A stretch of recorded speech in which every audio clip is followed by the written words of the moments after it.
Basically, we know for Ciroc that there's a big contingency of millennials out there, right? 75 million strong. So we know that if we are going to continue to be a viable brand, we have to be very relevant to that contingency of people. So as we were thinking about how we really shift and evolve the positioning of the brand to be much more relevant, much more authentic to this consumer, we were doing some research, and as we talked to them, we found out a great insight that that stuck with us, and it was basically around the spirit that it takes to succeed is much more inspiring than the end result. It's quite interesting to see the communication channels throughout all social media, Twitter specifically. I think it's it's so quick. You know before you turn on channel 1 of what's going on. So it's there is something to be said for that, and I do like that. But also at the same time, it's, I think it's a learning process, because you learn about information in the back end and data, and who your customer is and who your readership is and who that girl is. So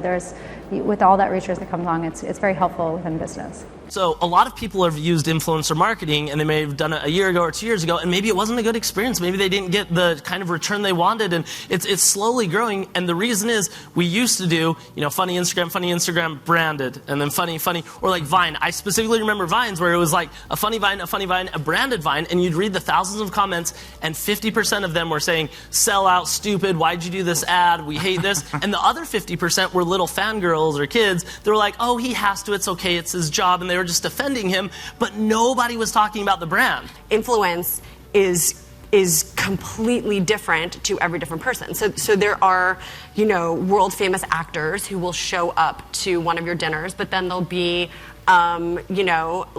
I wasn't the only editor at the dinner that I went to, and don't necessarily have millions of followers, but are influential in their own right in a different way because of what both Johns are talking about, and what Amanda's talking about too. What we're all talking about is that authenticity is key. You want to see people having an experience that you believe they're actually enjoying, not that they're getting paid to enjoy, not that they're getting paid to endorse. And I think that's kind of the thing that's why people trust Time Out editors, and that's why we're really careful with who we give that badge of Time Out tastemaker. It's not just anybody. You enable people to kind of help your brand define itself to this broadest core of audience, and we've always taken that philosophy of, if a brand is telling you how cool they are, they're not that cool. But if your peers are telling you how cool they are, it sticks. And so Run DMC being from the street at the time, now they're iconic hip hop brand.